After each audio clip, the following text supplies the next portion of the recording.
Hello, people. Welcome to Pass the Parsley. I'm your host, Tyler Felix. And what a fight card. Francis Ngannou's a fucking beast. My goodness. Like, does anybody hit harder than Francis?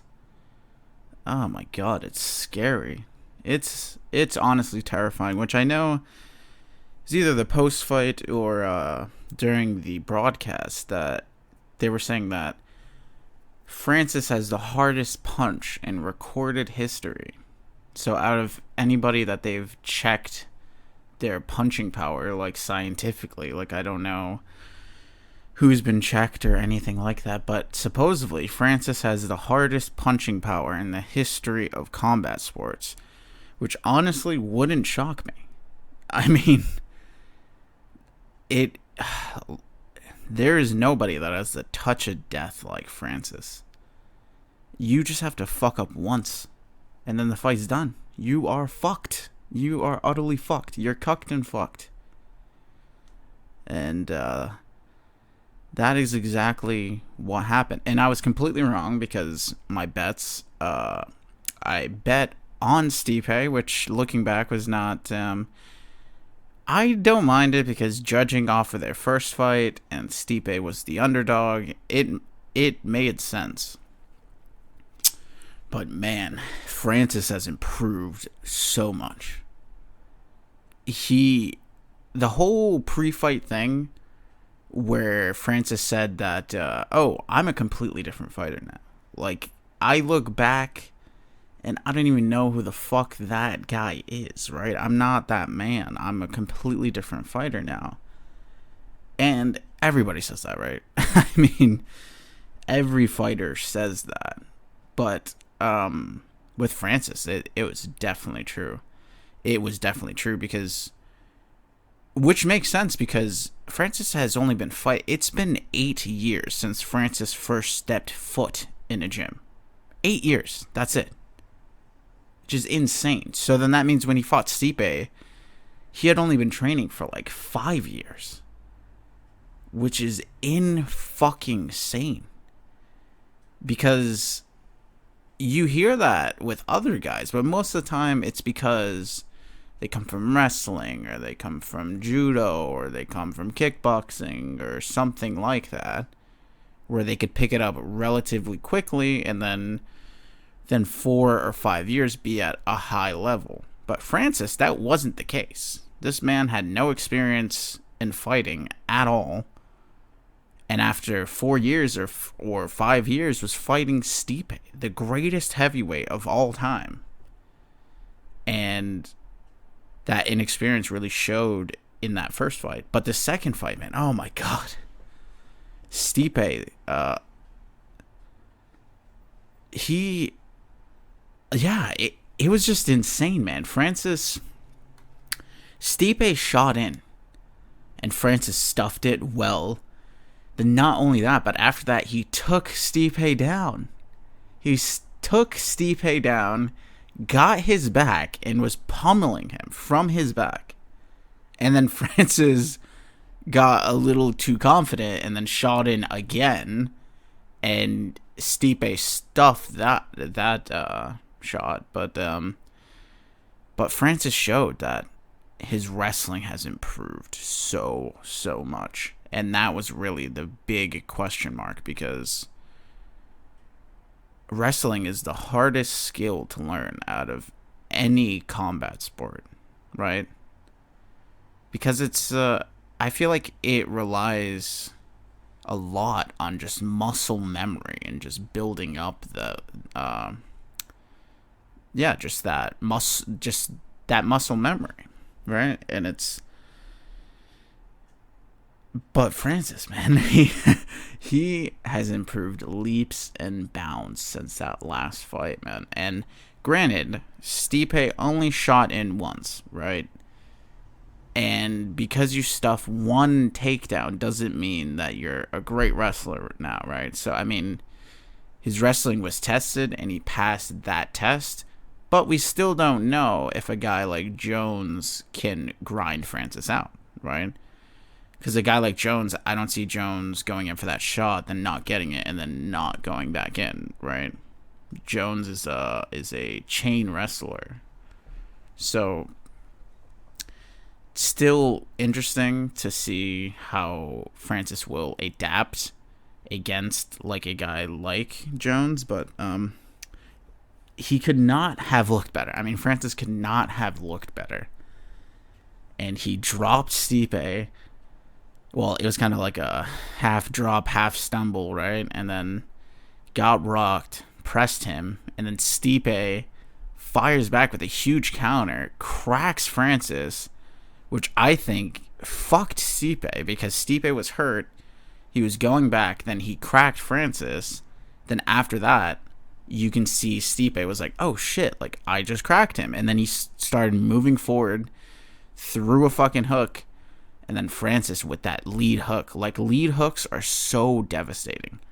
If you look at most of these knockouts, a good chunk of them, more than 60 per like cent is just lead hooks because they're so hard to see, right? That if you're throwing that lead hook from where Francis throws it, which is from the depths of Africa, right?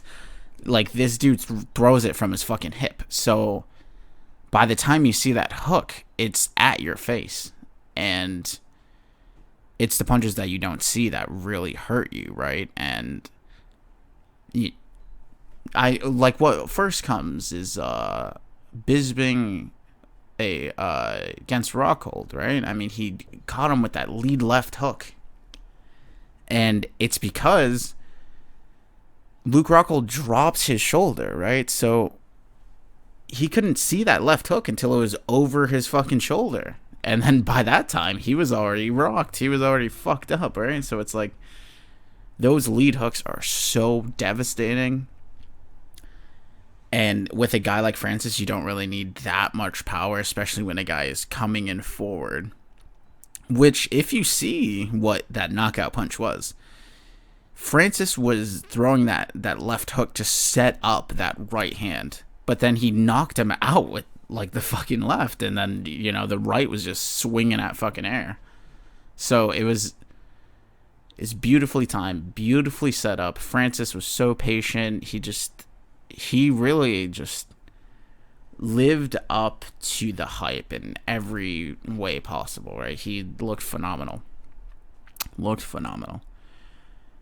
Yeah, like, I mean, there's not really much more that I could say. And, I mean, I did get that bet wrong, but looking back, I don't think I would have changed it because when you have a champion that is an underdog, especially when both of these guys have fought, and Stipe in that first fight, like, dominated Francis.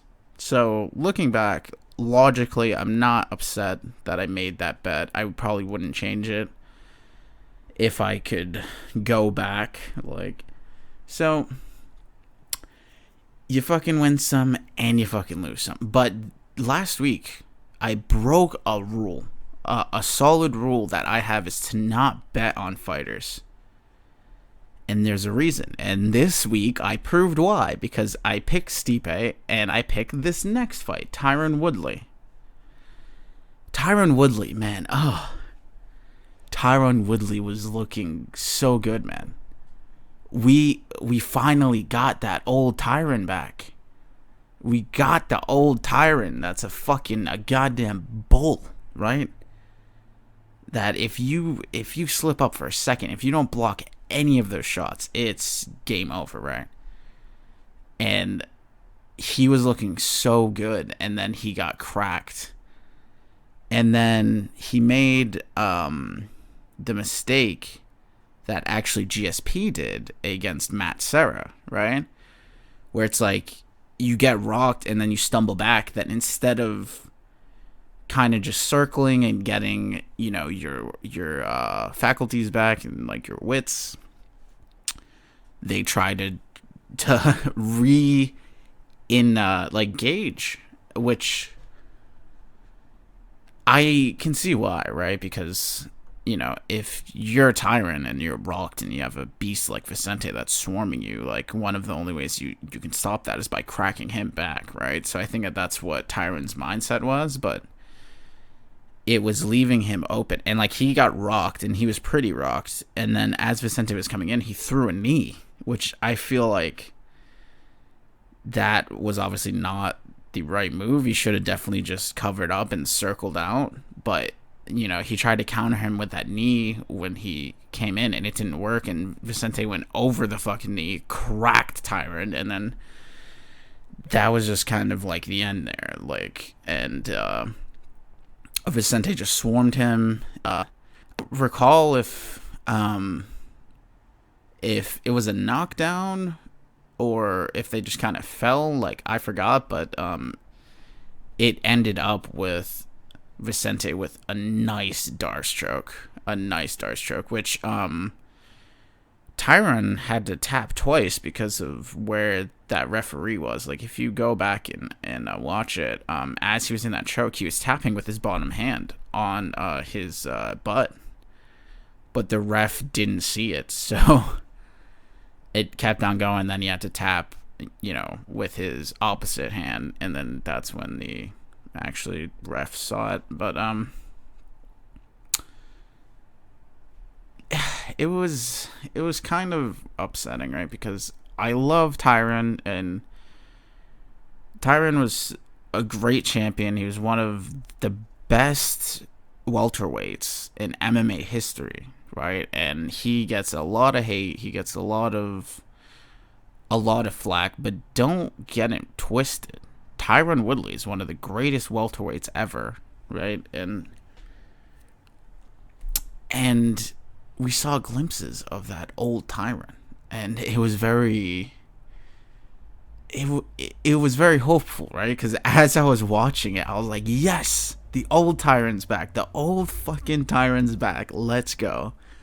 But then, and then he got cracked, and then all that shit happened, and he's probably about to get cut. Well, not cut, because this was the last deal on his contract, and the UFC is probably going to put him in a spot where they'll be like, hey, you could fight for some low like amount of cash, like, for 30 and 30 or some shit, or you can just leave. Which, I mean, they honestly may not even offer him like a low ball deal, because I don't know. There's no way that Tyron, I think, would take a low money offer just to stay in the fucking UFC. And I think, honestly, the best thing for Tyron right now is go to PFL, dude.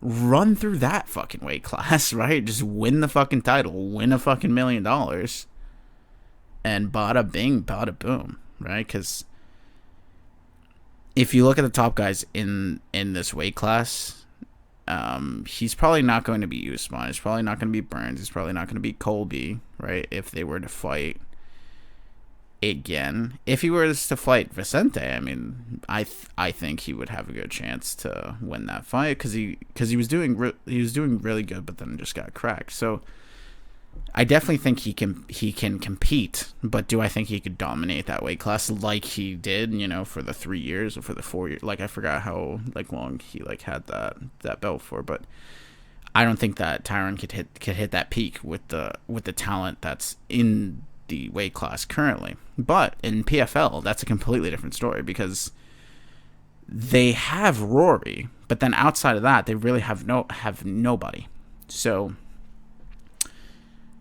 I think Tyron could honestly dominate, right? And then get that fucking milli, and then peace out. But, I mean, because seeing Tyron's age, there's a lot of people that are saying that he should stop fighting and stuff like that, because he's almost 40. I think he's 38. He's about to turn 39 soon. But I don't necessarily think that, because while in the past few fights he took a lot of damage, before that he never really took damage, right? I mean, he was a very safe fighter. Like, I don't think his chin's gone. I mean, from this fight, you could see that his chin's like not gone. I mean, he was eating bombs and he didn't drop, right? So it's like, so I think health wise, he looks great. He still looks lightning quick. He's still extremely powerful.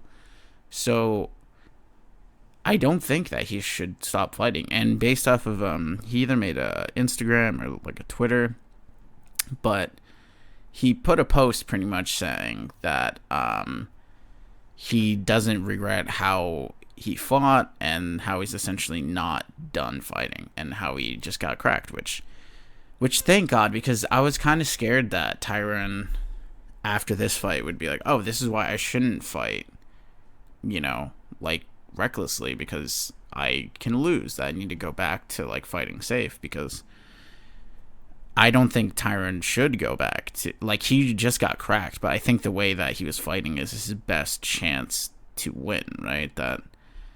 That safe style, I feel like it only works when it's a 5-round fight. In like a 3-round fight, I don't think it works as well. So I'm glad to like hear that he sees that, right? And that he sees that he just got cracked, but that doesn't mean that he should fight differently, right? So hopefully Tyron could go to fucking PFL and just dominate them and just bankrupt them, because fuck PFL, they're fucking dog shit. But Tyron is a fucking beast, and I really wanted him to snap this streak, this like bad luck streak, but that unfortunately didn't happen. What the fuck just fell? I don't know, something just fell outside, people. I don't know what the fuck that was. I'm probably not about to cut this out, because who gives a fuck? There's nobody that's gonna listen. But I'm trying to get better and better each week, people. I'm trying to put the time in. I'm just trying to be consistent here. But anyways, Tyron looked great. Then he got cracked. And Luque looked amazing. And then he called out Nate Diaz, which is like, I mean, I get it, right? Everybody's just chasing the fucking money fights, and Nate Diaz is definitely the biggest name that he could fight now that's obtainable, but it doesn't really make sense, man. I mean, like, when's the last time Nate's fought? It's been a while. It's been a long ass time. Like, I'm just gonna look this up real quick. Let's see, Nathan Diaz. Because I can't even think off of the top of my head. Because, like, was it George? Like, was George, like, the last fight? I want to say fought after that, no? Oh, yeah, George was the last fight. The end of 2019. Okay, so I guess it hasn't really been that long. I mean, it's been like a year and 3 months, or a year and 5 months, or something like that. But fucking 2020 felt so long that it feels like Nate has not fought in like 3 or 4 years. But yeah, so because Nate's welterweight run, right? He's 2-2, and he beat Connor once, and then fought Connor, then lost, then came back, then fought Pettis and won, then fought George, and then lost. So it's like the only reason that you would want to fight Nate is just for that name, right? So that was just kind of weird. So, but I mean, I hope he gets it, because Vicente, I think, matches up with Nate really, really well. And I think that Vicente would kind of whoop on Nate, because Nate is a guy that isn't afraid to get hit, right? And he gets hit in every single one of his fights. And Vicente, I feel like you can't eat a ton of shots, man. He's such a beast, man. That kid does not get a ton of credit, but I can see him being champion. Definitely. Definitely, right? So, anyways, that was the co-main. I got that bet wrong too because I bet on fucking Tyron Woodley. But the one bet I did get right was Sugar Sean O'Malley, right?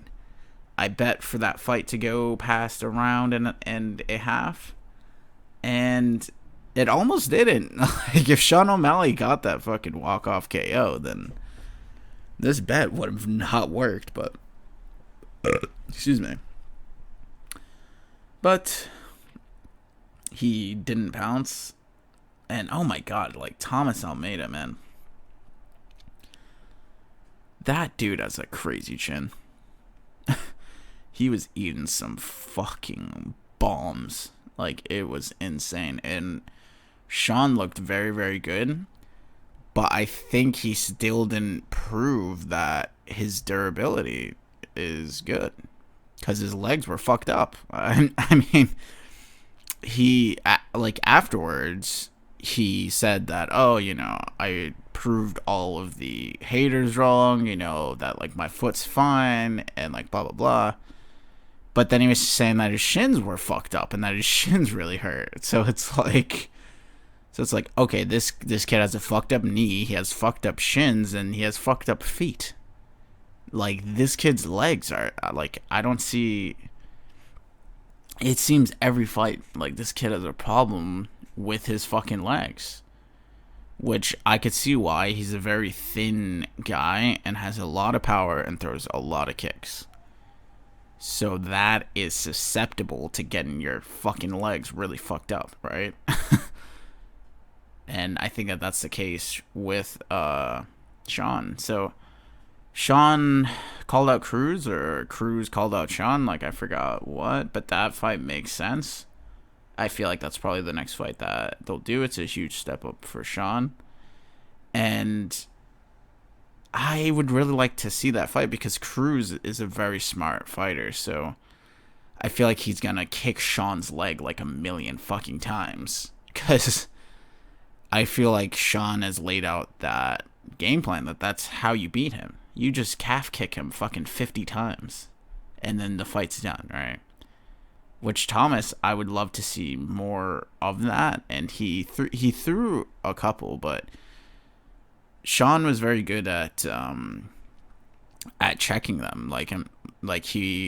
Which to check a calf kick, it's not like a normal check. That you either need to move, or you need to kind of like pivot your leg weird so that they smash into your shin, like, instead of your fucking calf. Then there's also that, like, third way where you kind of try to duck your knee down so they hit your knee instead of your calf, but that's kind of hard. And so what Sean used is just to move his fucking leg. Like, he would just kind of let that leg go limp and then kind of just move it backwards. And Thomas couldn't get a ton of calf kicks off. He was also timing straight shots perfectly, so that when Thomas tried to, like, throw those kicks, he was getting cracked. So when that happens, that gets in the back of your head that you don't want to throw a ton of kicks, because every time you do, you're either missing it or you're just getting punished for it. So I think that's why Thomas probably wasn't throwing a ton of calf kicks. But Cruz will. Mark my fucking words. If he fights Cruz will kick his leg to fucking ground beef. I could tell you that. But if they did fight, that would be such a close fight, because I could see it going both ways. Where I could see Sean really just, because Cruz, man, his style is really like live by the sword, die by the sword. His head movement is very, very, very drastic, that if he gets it wrong once, it can be devastating, which Garbrandt, we saw that, right? Where Garbrandt would kind of throw feints and then let Cruz move, and then you see where he like moves, then at the end of that movement, he would fucking crack him. And And I feel like that's like the way to beat Cruz. Cruz still fights in that same fashion, and then Sean definitely knows that, because if I know that, Sean fucking knows that. So I definitely see Sean could get a nice KO too, but then I could also see Cruz just kicking his legs to fucking death. So I would really love to see that fight. I feel like that fight makes sense. It's the old vet versus the young pup, right? So makes perfect sense.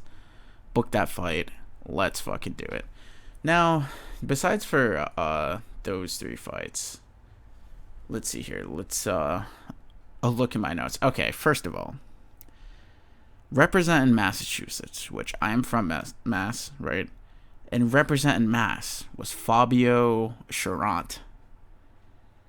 And guy, when you get taken down and somebody passes your guard and they're in side control, let go of the choke, bud. Let go of the fucking choke. That was one of the most crazy things I've ever seen, because he put himself in that spot.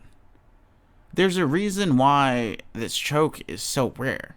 It's because when a guy gets past your guard, let go of the fucking choke. Let go of the choke. Which the commentators and even the guy he fought was just like, I'm surprised he didn't let go of the choke. And that as I was choking, I was like, okay, he's not about to fucking let go. I'm just going to squeeze his goddamn head off. And then that's exactly what fucking happened. And that was just very, very weird, because like fucking Menefield just ran across that fucking cage, took him down instantly. This dude had the fucking choke, never let go. Never let go. And then he got finished because of it. It was just so weird. I was literally just watching it like, guy, let go of the choke. Like, what are you doing? Which I'm sure that it's a lot different when you're in the heat of fucking battle, right? And I'm not entirely sure if this guy is a grappler, but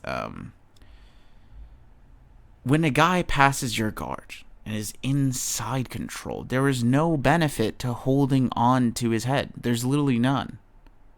Not one single benefit, right?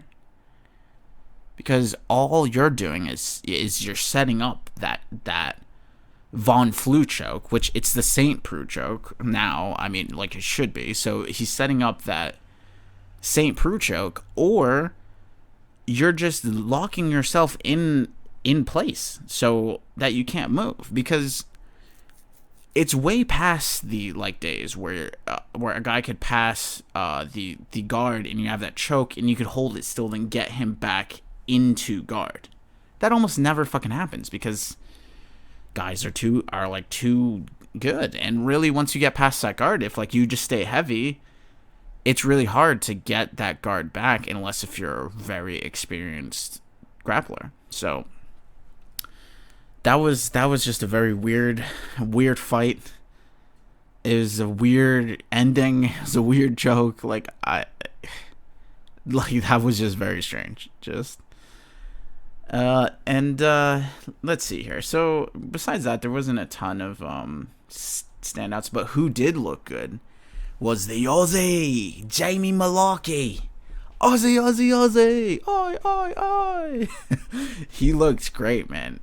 Fucking Kama worthy, man. He pieced him up, and like the fight was only like I think it was only like 40 seconds. Let's see, it was 46 seconds. But boy, did he look good. He's training in like the same camp as Alexander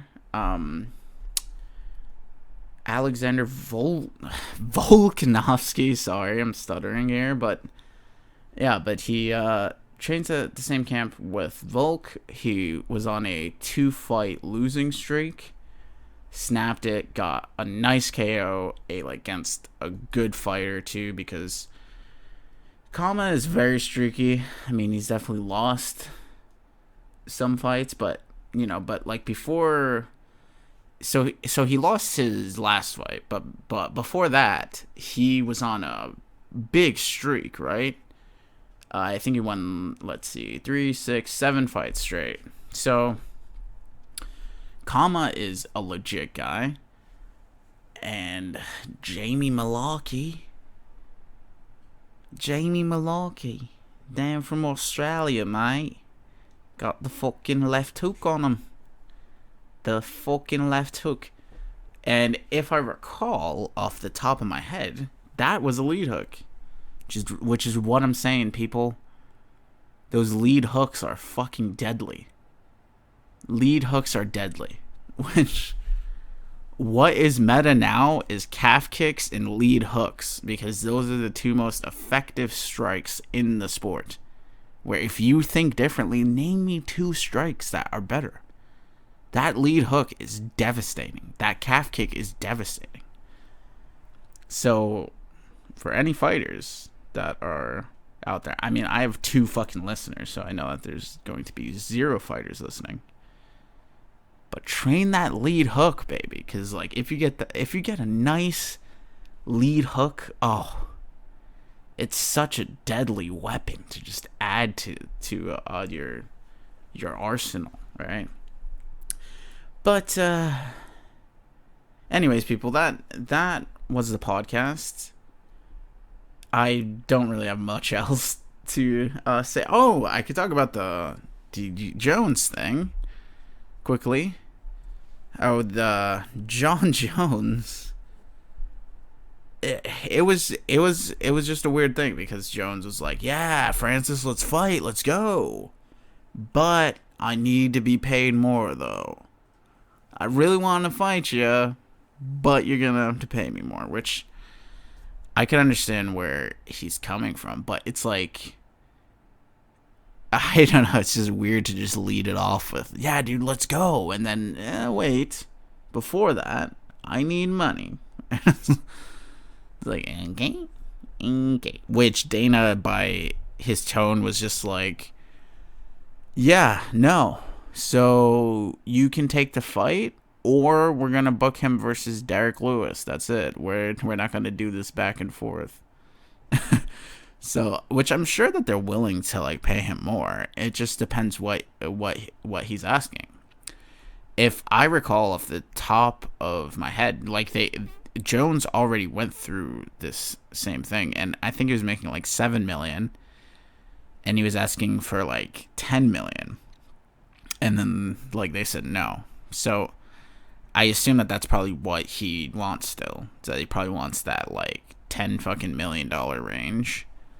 And the UFC doesn't really want to pay it, because they could book a fight, against Derek Lewis, pay Derek, like, $800,000 or some shit, and then just call it a fucking day, right? So, I think that they're just like, $10 million for Jones? I think I'm good, bud. I think I'm good. Where I feel like Jones has no power here, because Jones gave up his belt. They don't need Jones to fight, and Jones already put on that weight, so he has to fight heavyweight. I mean, he's not going back down. I mean, Jones like did legitimate bulking, right? That he's putting on legitimate muscle so that he could be a heavyweight, like proper. So really, I feel like Dana holds all of the cards here, because John Jones has like a choice to, that he could come back and fight, or just retire and just stop fighting, right? Where I feel like Dana will easily play that card, be like, "Hey, you have a contract that you signed, and let's just go by that deal. And if you don't want to fight Francis, then we could book you for a different guy, or if you want to drop back down, like, you could fight Jan, but we're not paying you more." That seems to be the tone, that they don't really want to pay Jones more. Which I can see why, because I could see both sides, right? Where Jones, I don't know. He deserves it, right? Because he's one of the greatest ever. But then, does he really? I mean, this is the dirtiest fighter in the UFC history. This man has failed more drug tests than anybody else. I mean, this man has been stripped more than anybody else. I mean, Jones is a black eye on this fucking sport, and he doesn't make fighting look good in any sense. So it's like, does he really deserve like a pay raise? Especially when his past few fights, he's looked the worst that he's ever looked. And I don't know if it's because they're drug testing now, because you could see. I mean, I don't want to say it's that, but the dates line up very interestingly, right? Where the last fight he looked good was the DC fight, and he failed for fucking steroids then. And then after that, he's looked like dog shit, and he hasn't lost, but it's like every fight that he's won, it's like he's barely won, and he's won because he's been able to grind guys out because his wrestling is just so good. And like, if you look at Reyes was winning that fight, then took the fourth and fifth round off. If you look at Santos, man, if that guy had 2 fucking working knees, he would be the fucking champion, definitely. But literally, fucking Thiago had some of the worst knee blowouts I ever seen in a fight, and he kept on fighting, but it's like, he was so compromised and still almost beat Jones, right? Then the Anthony Smith fight was kind of meh, and then the OSP fight was kind of meh, where Jones didn't look like himself at all. Which that could be multiple things. That could also be because it's harder to get up and train for Anthony Smith than it is for DC, like a guy that you absolutely hate and that you absolutely don't want to lose to under any fucking circumstance. So it just could be that he went from fighting DC to fighting like Anthony Smith. So I could see how it's sorry, I was just looking up the Jones's name, and I guess that John says that he's expecting a deal for next week. So this time next week on next podcast, hopefully we'll see the outcome of this. I guess John says that he's expecting a proposition. Okay, there's still time for them to do the right thing. I'm supposed to be seeing a fight proposal next week. Fingers are crossed. This is an opportunity of a lifetime for everyone involved, which I definitely think that this is, besides for DC, this is probably the biggest fight in Jones's career, right? I mean, if he beats Francis, he's undoubtedly the fucking GOAT, regardless of all the fucked up shit he's done, regardless of the drug use, regardless of all the times he's been stripped. I feel like if he beats Francis, it's undoubtedly that he's the fucking GOAT. Because he would be if he didn't do all that dumbass shit. But he fucking did, so I feel like you have to cross him out. And Francis, that would obviously, if Francis could beat Jones, oh my god, man. If Francis can beat Jones, the only way that Francis will lose is if, someone like Derek Lewis just fucking catches him. That he needs to be knocked out, man. Because I don't think the grinding him out is going to work now. His takedown defense looked really great. But as I said, it was also one takedown. He stuffed one takedown, right? So, which granted, he stuffed it easily and then took Stipe down after. So, definitely wasn't like a fluke. He full-on stuffed that shot. But how is he going to do with a guy that's chain wrestling? Who knows? The best wrestler in that weight class is Curtis Blades, and he knocked him out twice in like a minute, like both fights. So yeah, man, like that. I really hope that like they can book this like fight, because yeah, I mean, this is the best fight for everybody. As Jones said, like this is the best fight for everybody, right? This is the opportunity of a fucking lifetime for all parties. So I just hope that they could get that deal done. And yeah, and that hopefully this time next week we could talk more about that. Yeah, so then that is the podcast, people. If I remember correctly, there's no fights next week. Oh, there is a Bellator, and that podcast will be out on Friday. Thank you very much for listening to this podcast, and if anybody got this far, I love you with all my heart. And have a great week, people. I shall see you Friday.